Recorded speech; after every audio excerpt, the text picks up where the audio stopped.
It is 9:30. Time for us to start for this morning. We started at 9:30, but this morning it seems like there was kind of a hush already upon us a few minutes before. But yeah, I'm glad to be with you guys again today. We've had a little bit of a break from 1 Samuel. Of course, last week was our gospel meeting. But today we're going to pick up where we left off. Last week we covered 1 Samuel chapters 2 and 3. And then, of course, today we're going to press on with chapters 4 and 5 is the goal. But before we do any of that, let's go ahead and say a prayer, and we'll get started. Our Father who is in heaven, holy is your name. We thank you for all that you are to us, Father, and for bringing us all together here safely. We ask that you would bless this time, that we would learn from one another, Father. Help us to be an encouragement to one another. We thank you for your word, for being able to open it and study it together. We ask that you would help it to shape us, Father, and give us wisdom. Again, we thank you for all that you are and the sacrifice of your Son that we'll remember shortly, Father. It's through Jesus' name that we pray. Amen. All right. So before we get too deep into the weeds today, I didn't come up with, but I wanted to give a short illustration or kind of an image of what all of this material is really about. So first of all, other than a brief mention in chapter 4, verse 1, my version reads, and the word of Samuel came to all Israel. So that's 4 verse 1 in my Bible. But other than that, we don't see Samuel at all for a good while, right? We don't see him again till sometime in chapter 7. So he's kind of in the background right now. I'd love to see the story of what he was doing while all this is going on, the behind the scenes, but we don't have that. So we'll come back to Samuel when we get to chapter 7. But chapters 4 through 6 are kind of like their own section. Right? This is kind of a unique section there. And they all deal with the battle of Ebenezer and the ark's sojourn in the land of the Philistines, right? Chapter 4 is the actual battle. And then we get the story about the death of Eli. And then chapter 15 is the ark going back to Philistia and the mess that ensues with all of that. It's kind of funny, all the stuff that goes on there. Lots of irony there. And then chapter 6 is them figuring out how are we going to get this thing out of our hair, right? The Ark of the Covenant. How are we going to get it back to Israel? Because it's causing too many problems for us here. This is just too much for us. So that is kind of the section there. But the analogy I wanted to kind of put out there isn't mine, but I thought it was helpful when I came across it, so I wanted to pass it on to you guys. And these chapters are kind of... they're a lot like a heart transplant surgery in some ways. And kind of what I mean by that is the ark is the place where God is supposed to meet with his people, right? It sits in the tabernacle and later the temple.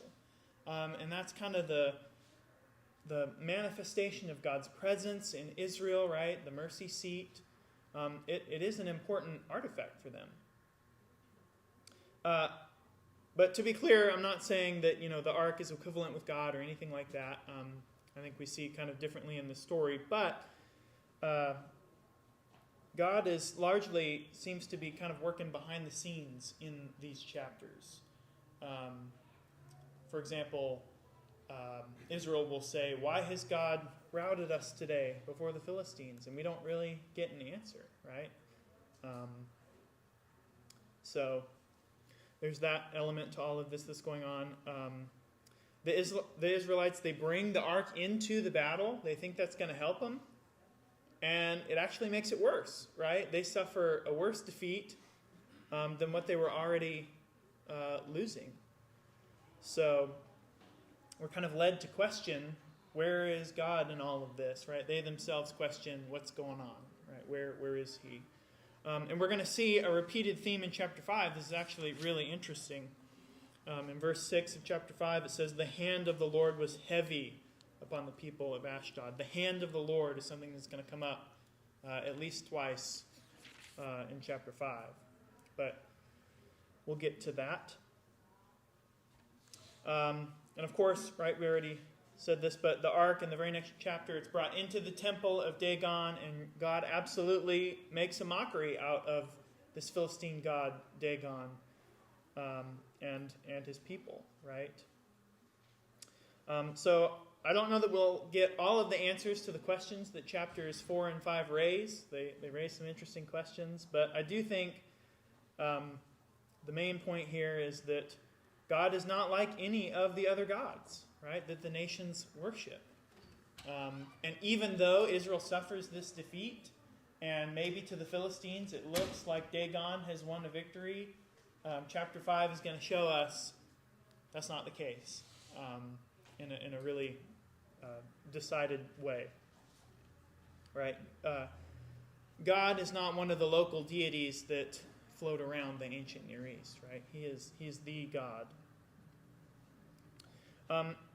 But the flip side of that, because he is the Lord of Lords, right, as it says elsewhere in Scripture, for the Israelites to kind of treat him like he's at their beck and call by bringing the ark into the battle and thinking that all their problems are going to be solved, that could be dangerous. So we're going to see that as well. So God sort of uses this opportunity, I think, to show Israel that they need a better understanding of him, and he's going to then display his power to the Philistines, right? All right, so with that being said, I thought of arranging class slightly differently this morning. You guys can let me know what you think and if it works. But I've written some questions for each section of the material that we're going to cover today. And we'll start off with just verses 1 through 11 of chapter 4. We'll do some questions there. So this is also, I thought I would include this map again. We've seen this before, right? I don't see Ebenezer on there. We'll see Ebenezer later again in the story, of course. But you can see Aphek is kind of down towards the left here, which is where the Philistines gathered. But yeah, I thought I would throw that up there just to get our bearings. You would think that Ebenezer would be somewhere close to Aphek if they're going to engage in battle, so there is that.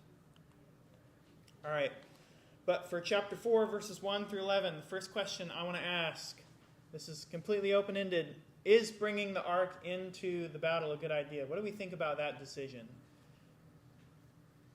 Okay, I see some nods no. Probably seemed to them like a good idea at the time. Right. They think it's a great idea. It's interesting that Eli didn't think it was such a great idea. He was in fear while he was in the battle. Yeah. We'll talk more about that too, because his reaction is important. It seems like Israel has taken an approach of God and the Ark of the Covenant, similar to the other nations. God is in a box, and so let's pick the box up and bring it to the battle. They have lost sense of connection, I think, as a nation with God.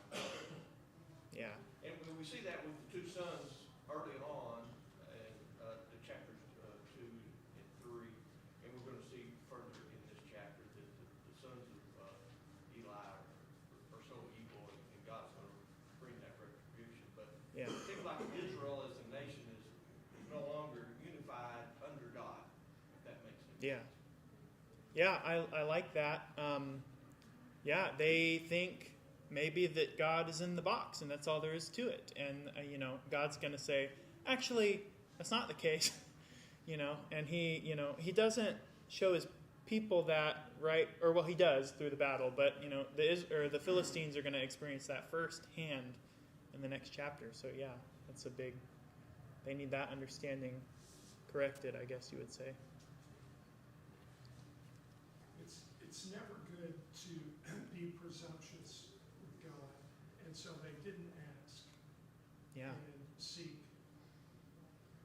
God through Samuel, and so the Lord instructed them when Gideon took Israel into battle to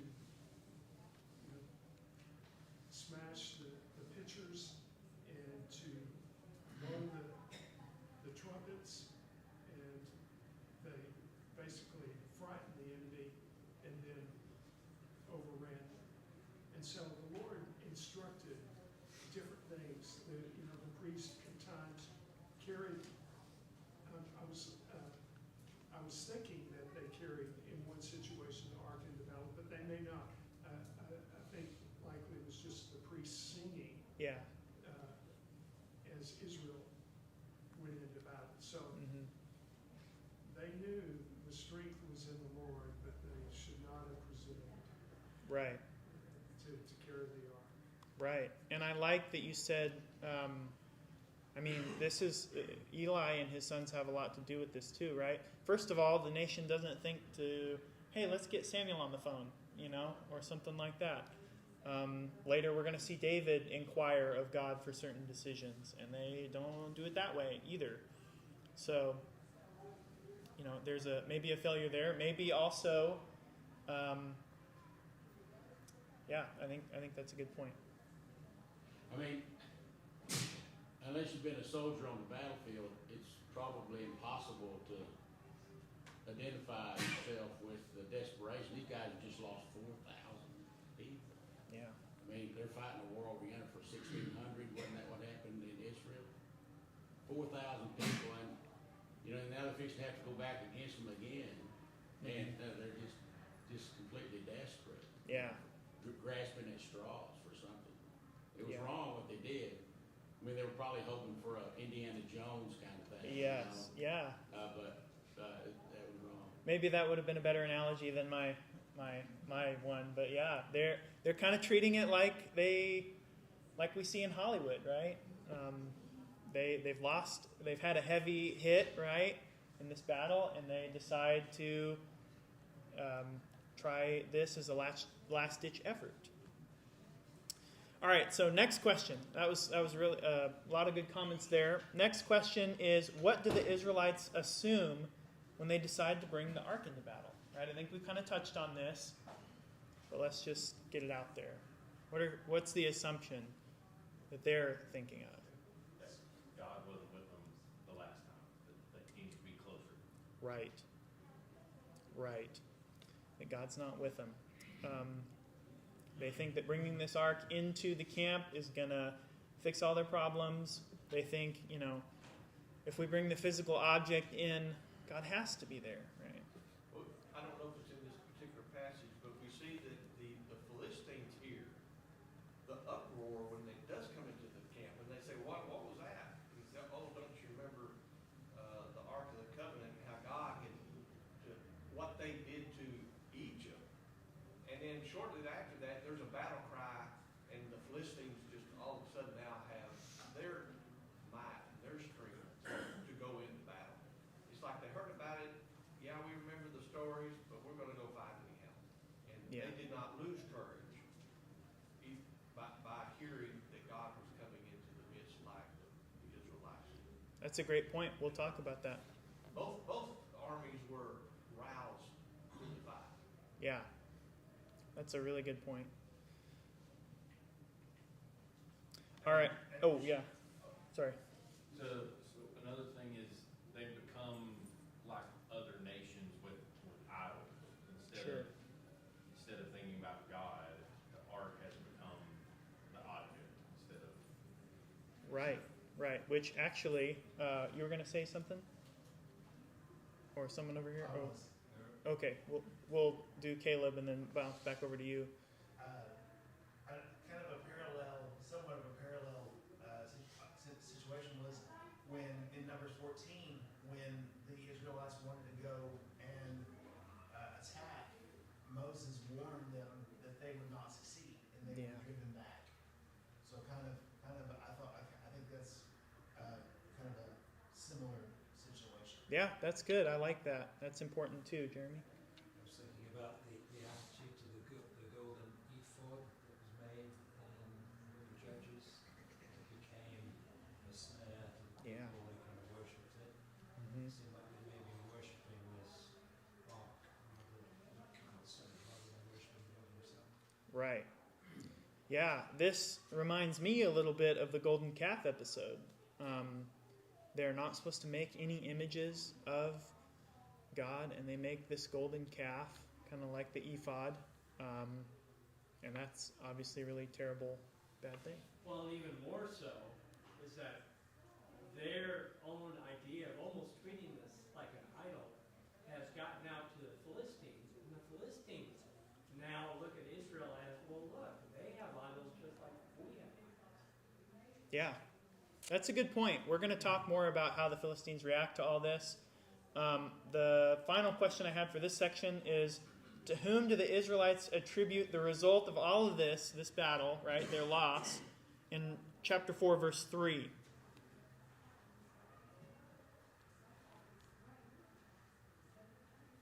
They say, or verse 3 says, when the troops came to the camp, the elders of Israel said, why has the Lord put us to rout today before the Philistines? Right? So they don't, I find it really interesting that even though they've taken this great hit, no credit is given to the Philistine army that's doing all this, right? They say, why has the Lord done this to us? Even though it's the Philistine army out there, they attribute this loss to God, which I think is interesting. And we'll see that ends up being a correct assessment initially, right? The elders got their finger on a point. Jeremy. They didn't even consider that it might have been their own behavior and attitudes rather than God himself. Yeah, that's true as well. Yeah, and then did you have something? Yes, sir. Yeah. And so I think we see here that a generation has grown up with a false understanding of who God is. Yeah. Because the elders did recognize that God is in control. And if God is in control and we were defeated because of God, there's something wrong. Yeah. There's something wrong. That's all we know. And they're asking that question, why has God defeated us? It sounds like the young guys decided, well, let's get the ark and bring it in, and because Phineas and Hophni and Phineas went with the ark Yeah. to the battlefield. And so these young guys come up with an idea that wasn't necessarily right. Yeah, I think we're supposed to, when we see that Hophni and Phineas are carrying the ark early in the chapter, we're supposed to be thinking, uh-oh, this is not good. You know, they're already not great leaders. But yeah, that's a good point. When Joshua took Israel across the Jordan, God promised him that he would be with Israel and would fight with Israel against the foes that they would encounter in the promised land. Well, that's what they're doing right now. They're fighting against those tribes. Mm-hmm. They didn't believe that God's promise to Joshua was any good. Their faith failed them. Yeah. And that's why they took the initiative to tell God that you have to come with us now here. You're in the box. Keep your promise. They didn't believe him. Yeah. I think. It's a matter of faith. Bottom line. Yeah, I think that's a really great point, right? They see what's going on and they think, oh, God must not be with us. If we bring the box, God will be with us. And so, yeah, they're trying to kind of take matters into their own hands here. So that's a great point. Furthermore, that's a lesson that God intended that we get from this passage. Mm-hmm. Particularly, people in the first century were supposed to get that lesson. That's what Jesus told them back then. Yeah. But the law and the prophets were a tutor to teach them how to do things and how to not do things. Yeah. Yeah, I think that's a really great point. All right, so I'm going to talk a little bit about this section here before we move on to 12 through 22. One thing that I think is interesting is the Philistines are kind of introduced to us here, kind of out of the blue. We haven't had issues with them so far as we've read in 1 Samuel. They're kind of the new kid on the block, but they kind of become the local bully that, is always bugging Israel for their lunch money or whatever, all through 1 Samuel. And then what I thought was really interesting too is the confession is put in the mouths of the Philistines, right? In verse 6, it says, when the Philistines heard the noise of the shouting, they said, what does this great shouting in the camp of the Hebrews mean? And when they learned that the ark of the Lord had come to the camp, the Philistines were afraid, and they said, God has come into the camp. They also said, woe to us, for nothing like this has happened to us before. Woe to us, who can deliver us from the power of these mighty gods? Right, these are the gods who struck the Egyptians with every sort of plague in the wilderness. We should be thinking of the future here, right? Because not only is he going to strike the Egyptians, he's about to strike the Philistines. And we'll talk about their reaction in a second. But as it turns out, the Israelites, when they say, why has God caused us to be routed, they're correct, right? Their faith is somewhat lacking. Yet their defeat is just as devastating, maybe even more so, after they bring the ark in. But I also find it interesting that the Philistines themselves are confessing God, right? They heard about the God of the Exodus. They know what's up, right? And they're the ones to sort of acknowledge God's power and his sovereignty to do this stuff. So I think that's important before we think about verse 9, which will be our next question. And then, that's in the next section. So yeah, we'll go now to verses 12 through 22. This first question is an accidental repeat that I copy-pasted from the last question. The question I actually want to ask is, what effect does the ark have on the Philistines, right? We've looked at what they said. Now what do they do about it in verse 9?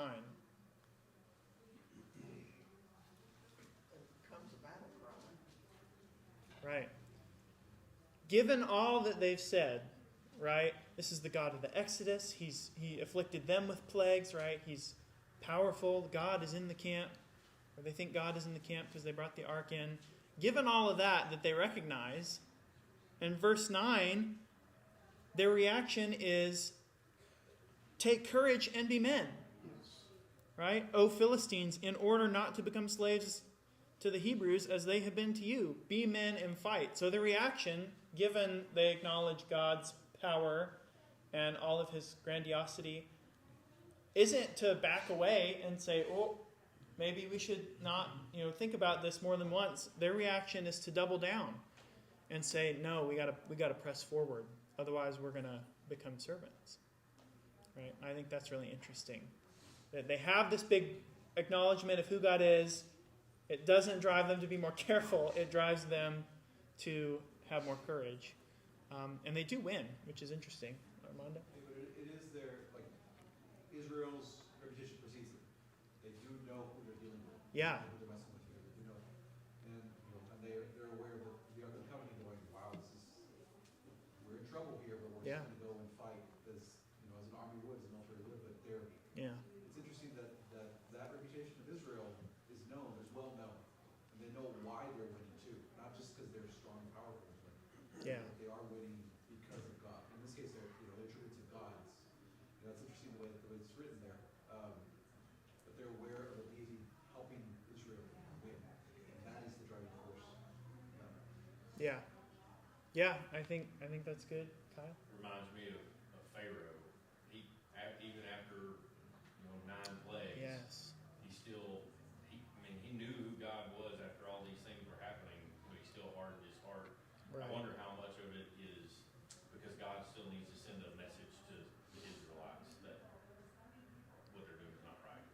Yeah, we're going to see a lot of Exodus imagery in chapters 4 and 5. That's really important. But I like that parallel. I was just thinking about the history that leads up to this in Judges. You mentioned that the Philistines came out of kind of nowhere, but Mm, actually they had been already fighting Israel on a regular basis yeah. during the Judges, and they had some victories. So it wasn't as if they were always defeated, even though they knew about God. They'd actually prevailed. Yeah. So you can understand why they would actually kind of summon themselves and fight again, Yeah. despite the reputation of God. Yeah, that's a good point. If you look at the history from kind of after Deuteronomy to later in the history of Israel, the Philistines aren't that. We've seen them before. We're introduced to them,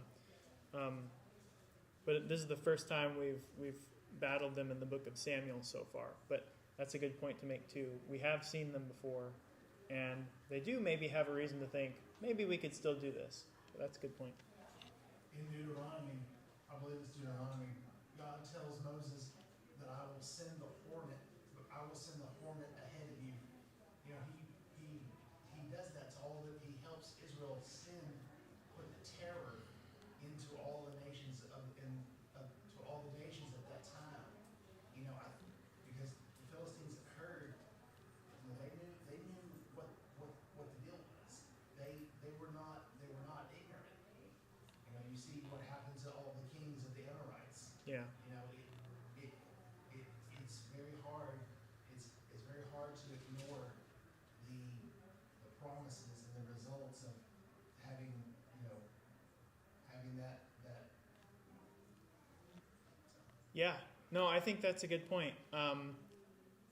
Word is traveling about this God, right, and this people, right? He's done marvelous things for them in the Exodus and bringing them out into the wilderness and sustaining them all this time. Now they're in the land, and surely word has spread to several different peoples. So yeah, it's a good point. So verses 12 through 22 of chapter 4, we get a report of the battle to the people of the city in Shiloh, in Shiloh, and Eli hears what's happened, and Eli dies. And then we get this kind of a strange story about his daughter-in-law, the wife of Phinehas. She gives birth to his son, and then she names it just before she dies, which is really interesting.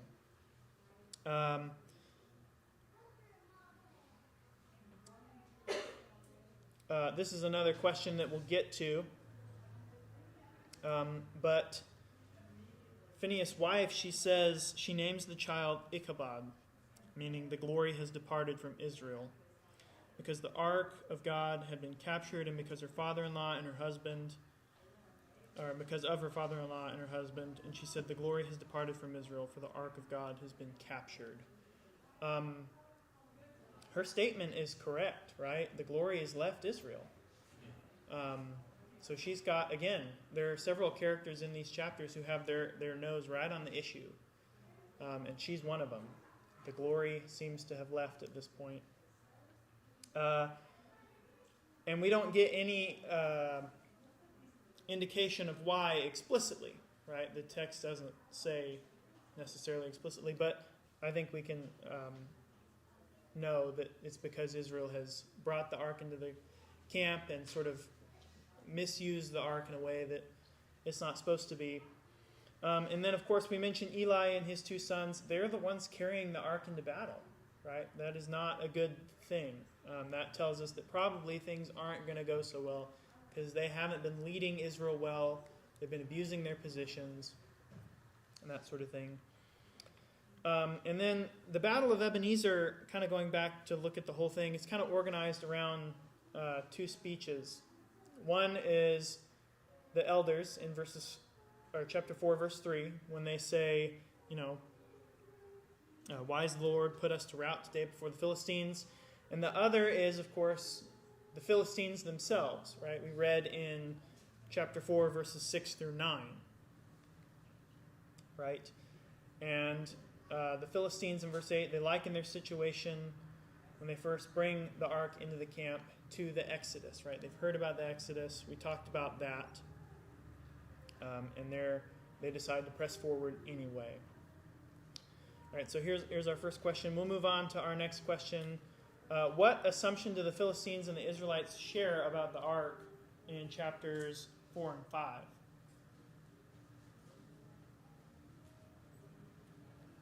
Yeah. The ark is powerful. The actual ark is powerful. Yeah.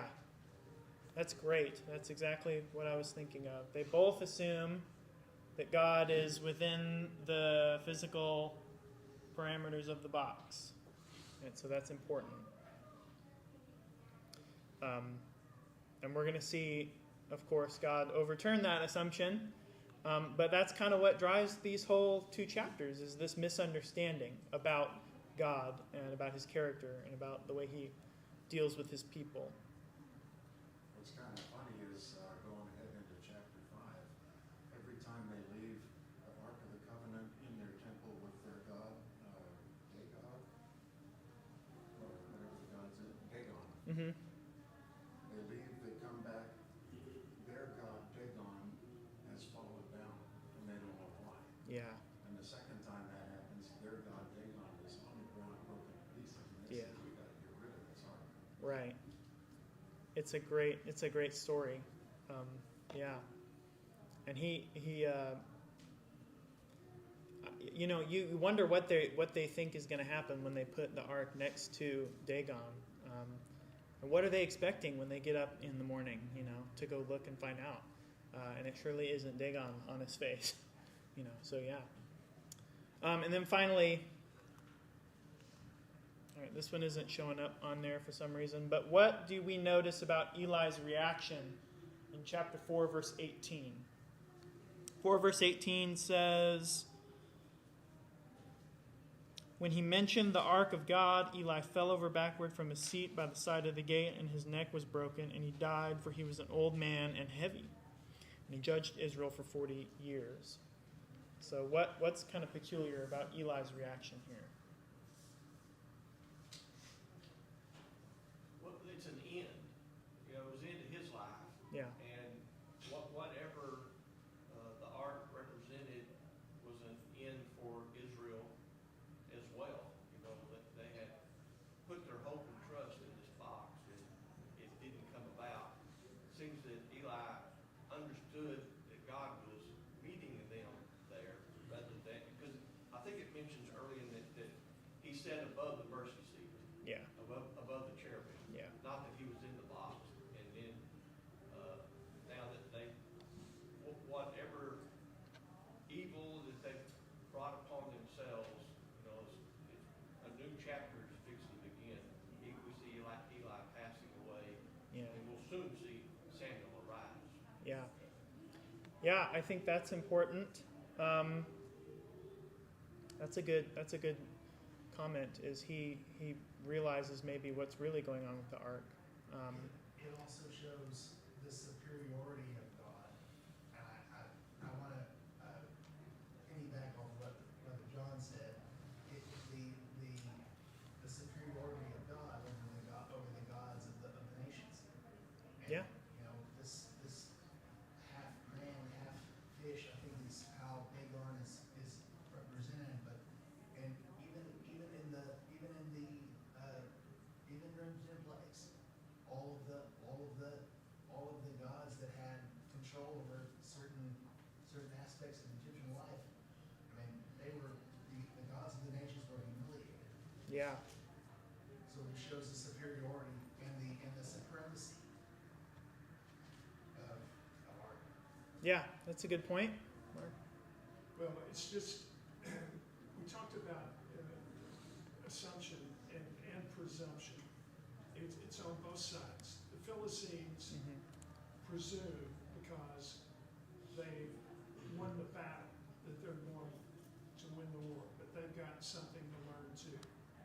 Israel presumes about their using the ark, and rather than serving God, they're going to use the ark as their tool Yeah. to get the end that that they want. Right. And so, God is showing his sovereignty. And if you want to follow him, you need to submit to him. Yeah. And so Eli comes to a sad end. He was not a strong figure, and it's just Yeah. He gets the news of his children and their death, and Yeah. it was just a very sad end for him. Yeah, I think that's really important. The other thing that I'm thinking of, and then we'll get to both you guys, is that Eli, he's told that the ark of God has been captured at the end of verse 17. No reaction. Or, he's told that the ark is captured at the end of verse 17, and then the beginning of verse 18 says, when he mentioned the ark of God, he fell over backward. So he didn't have that reaction to his sons dying. It was the ark that caused him, that was the nail in the coffin. But I guess I forgot to finish my comment earlier when I said it was an end. God had already promised through Samuel that both sons of Eli would pass away. Yeah. And that he would as well. So that would be the end of his hierarchy, if you want to call it, yeah, as a leader of Israel. Part of that leaving is now the Ark of the Covenant has left Israel as well. yeah, And I think that's kind of the reaction we see. We don't see it with his sons.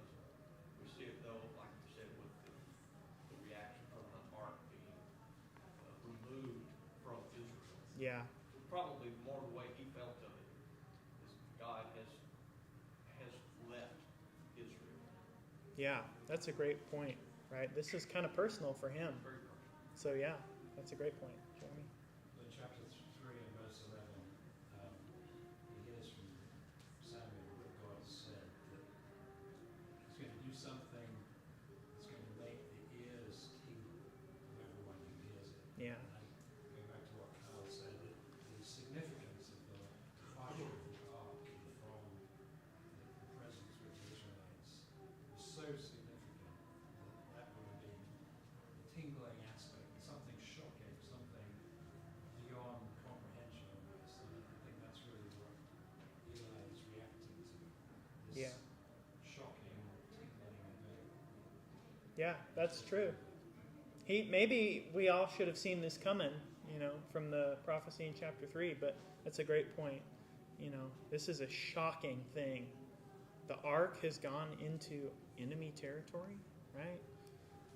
It's very shocking. And we see that through Eli's reaction. I guess also in Phineas's wife's reaction too, Mm-hmm.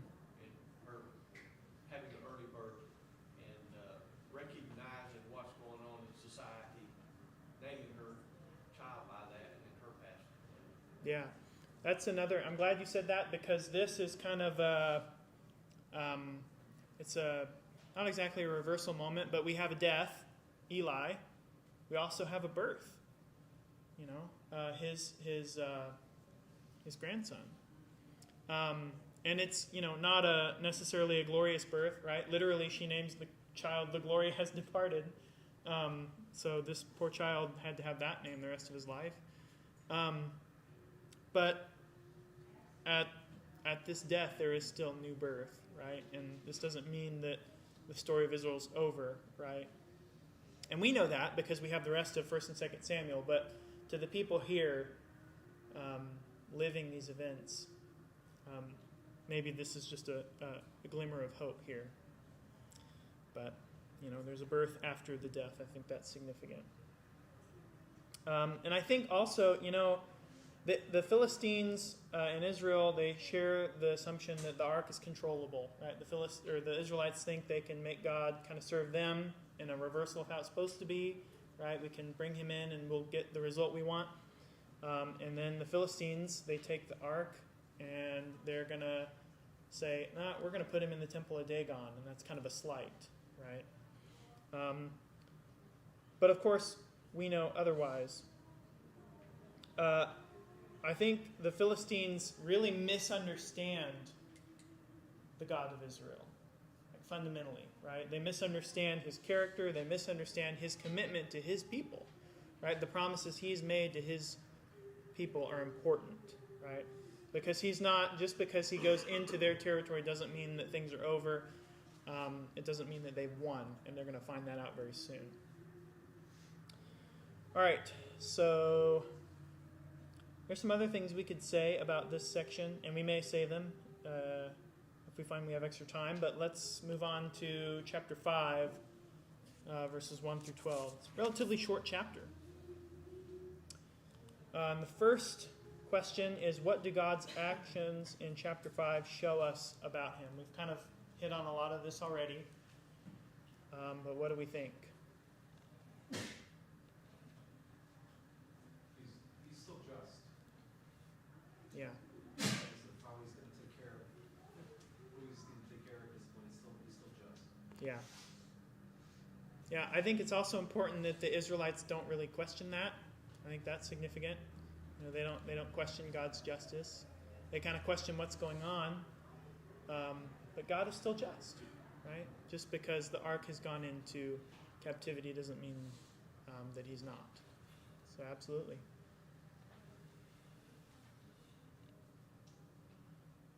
His power still works through the ark, Yeah.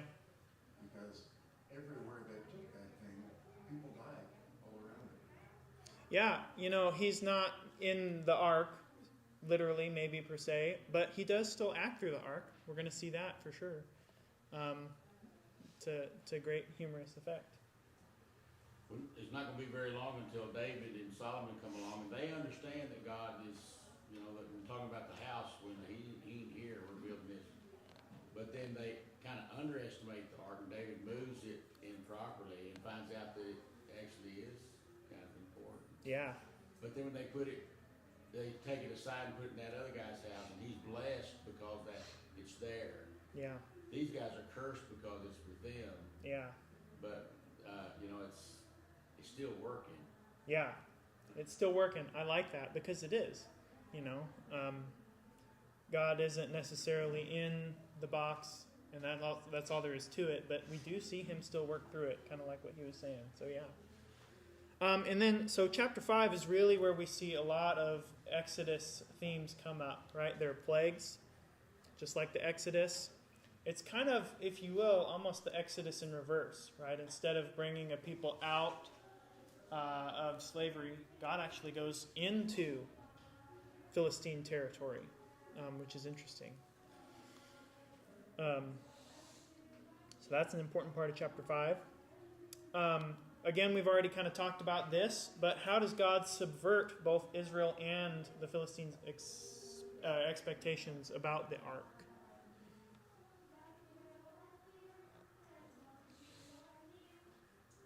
He does that by keeping his promise to Joshua. When he told Joshua, I will be with you through this entire story.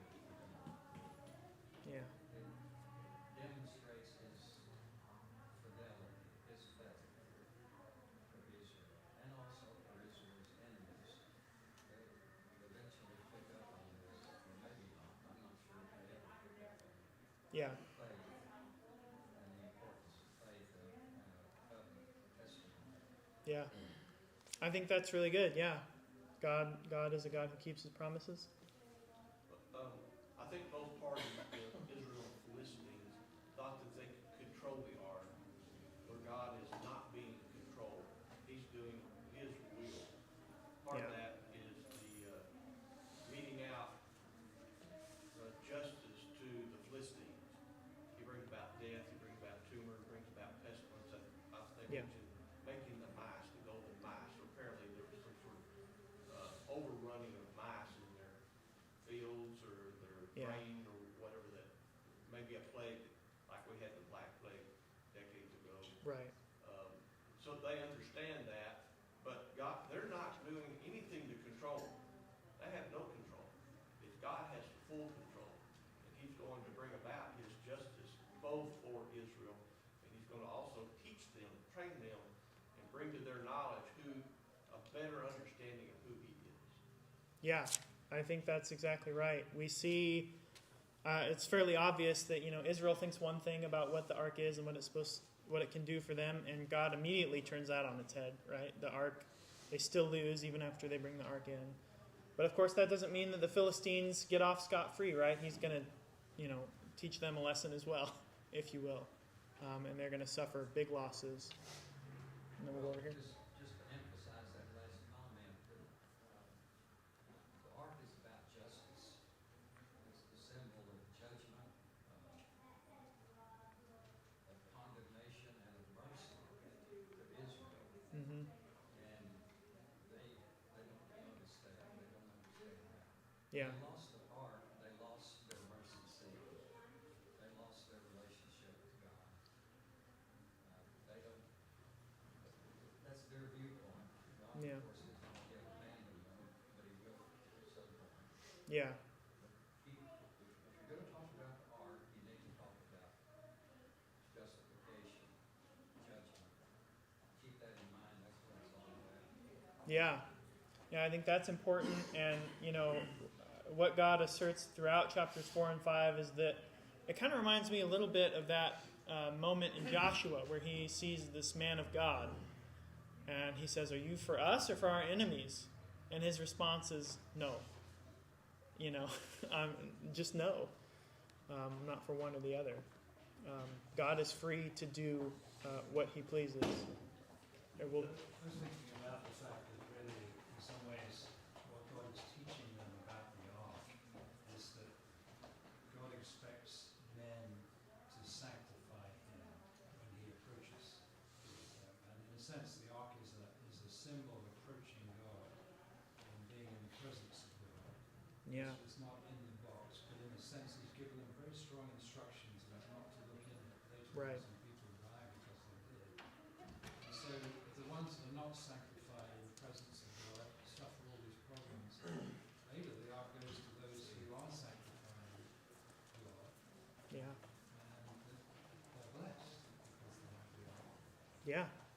I think that's a good point too. The ark, even though God may not be, all in the box, it's dangerous. It's a scary artifact for sure. I think about how does this apply to us today, and maybe, hopefully, nobody here, but we see in our culture how church buildings and things like that are held in holier reverence than when you're out in the world. But the truth is, and I think one thing we can learn from this is whether we're in the church building or not with the quote-unquote mark of the new covenant, Mm-hmm. then we're still subject to God's rule and to be obedient to Him. And so I think Yeah. that's one application we can make from this today, to make sure that this place is special because it's because we come together Yeah. to do this act, but we need it just as much out there. We don't have to carry this with the building with us. Yeah, that's a good point. Thank you for that. And you had something? One last thing, I think we'll see later in chapter 12, but anytime people come into the presence of God through the Holy of Holies, the sacrifice was to be made. Yeah. And we're going to see that when the Philistines send it back, they send 2 cows, and Right. a sacrifice is made by Samuel to accept it back. Rather Yeah. than claiming it back, they're going to give it back to God in a holy manner. And I think that applies probably for us as well. As many times we became maybe a little legalistic in our view of God, and not in a humble, sacrificial way, like Jeremy said, Yeah. sanctification. Yeah, I like that too. I think that's important. It seems like they've kind of learned their lesson by the end, and they do want to do this right as they return the ark. I know we're out of time, but to look at the big picture, the story through this whole Old Testament is a comparison. It's a theological, it's comparative theology. It's God's theology of knowledge and faith compared to the pagan theology of magic and superstition. And they don't compete on the same level. But